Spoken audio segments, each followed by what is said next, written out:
A Primavera Árabe foi uma série de manifestações nos países árabes que a imprensa ocidental apelidou de Primavera Árabe em referência à Primavera de Praga. E como tudo isso começou?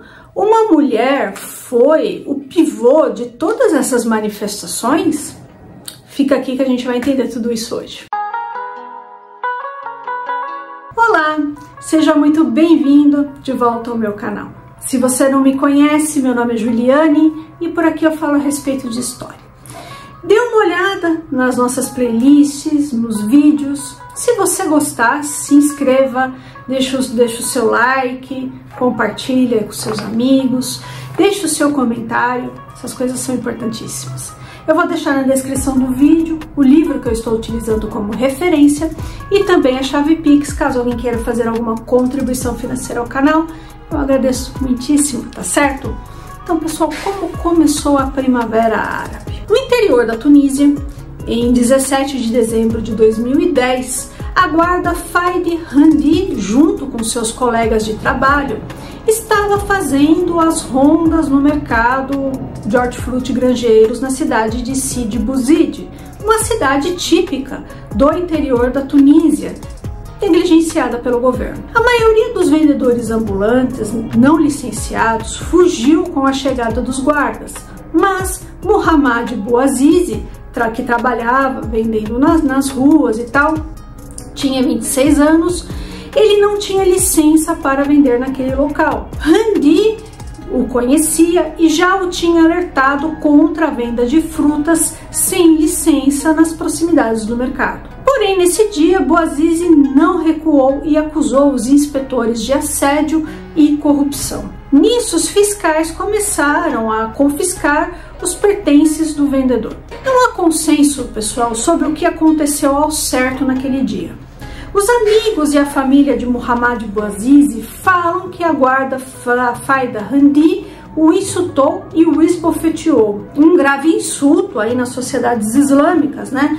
Uma mulher bater num homem. Handi disse que nunca encostou a mão no vendedor e que Mohamed atacou os guardas e chegou a cortar o dedo dela. A reação de Bouazizi foi extrema. Ele saiu furioso e foi ao encontro dos guardas. Depois, ele buscou justiça nas repartições municipais.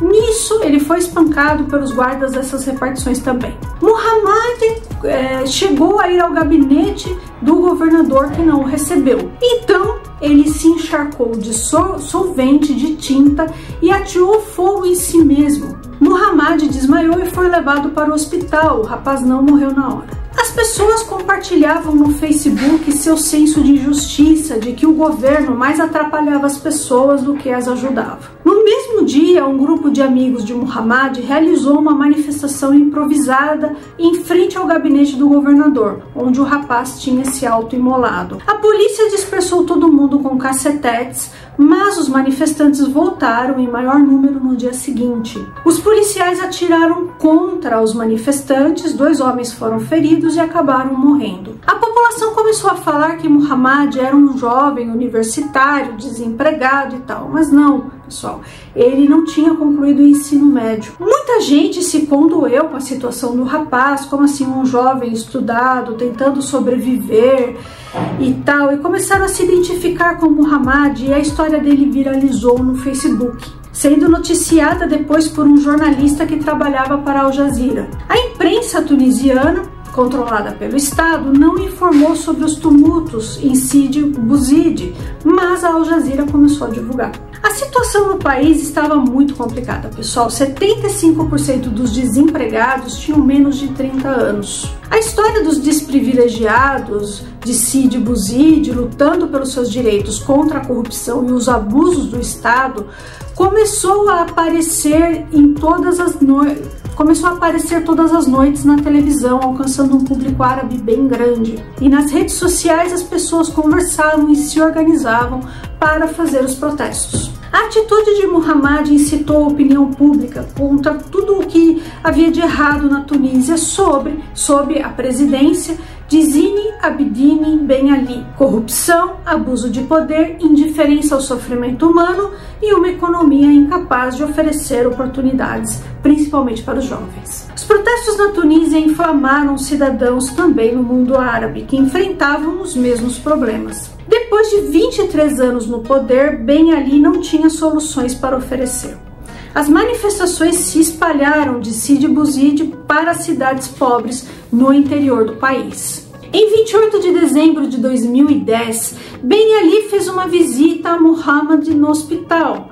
A família do rapaz foi convidada para ir até o Palácio Presidencial, mas já era tarde, né, pessoal? E numa atitude populista, o ditador ordenou a prisão de Faida Handi, acusada, do tapa que provocou a autoimolação do rapaz. Em 4 de janeiro de 2011, Mohamed Bouazizi morreu em decorrência das queimaduras. Os manifestantes tunisianos proclamaram o vendedor como um mártir e a guarda Faida Handi ficou como um bode expiatório, com advogados inclusive se recusando a representá-la.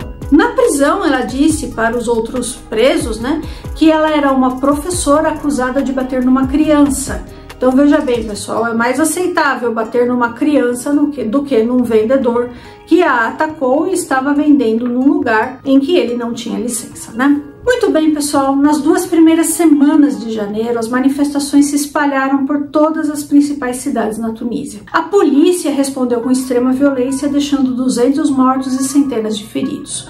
O Exército Nacional se recusou a intervir em nome de Ben Ali. O presidente percebeu que, não tendo mais o apoio do exército e que nenhuma concessão apaziguaria os manifestantes, resolveu abdicar do poder e fugir para a Arábia Saudita. O povo tunisiano conseguiu algo que parecia impossível. Através de protestos, eles haviam derrubado um dos mais enraizados ditadores árabes. Presidentes e reis observavam tudo de forma bastante atenciosa e apreensiva, o que acontecia na Tunísia.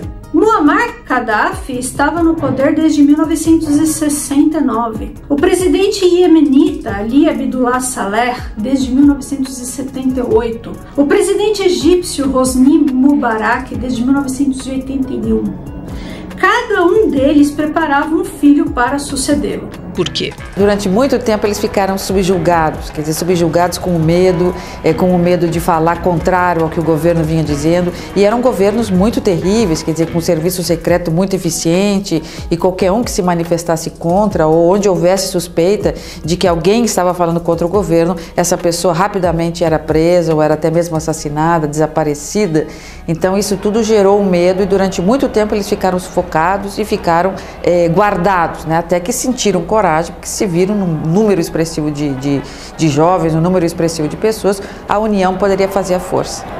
A Síria estava sob domínio da família Assad desde novembro de 1970 e o país tornou-se a primeira república árabe a completar uma sucessão dinástica, com Bashar al-Assad sendo alçado à presidência após a morte de seu pai, o Hafez al-Assad. Hoje a Síria está sendo governada, como vocês sabem, pelo al-Jolani, que pertenceu à Al-Qaeda, e o país está passando por uma limpeza étnica, com a população alauíta sendo morta, cristãos e drusos, também estão sendo visados. Muito bem, pessoal. Um jornalista libanês que foi assassinado em 2005, Samir Kassir, havia diagnosticado, entre aspas, aqui um mal-estar antes da Primavera Árabe, abre aspas. Sentimentos de perseguição por parte de alguns, ódio a si mesmo por parte de outros, uma profunda inquietação permeia o mundo árabe. Toda ditadura, pessoal, precisa de um inimigo, E qual é o grupo que é um bode expiatório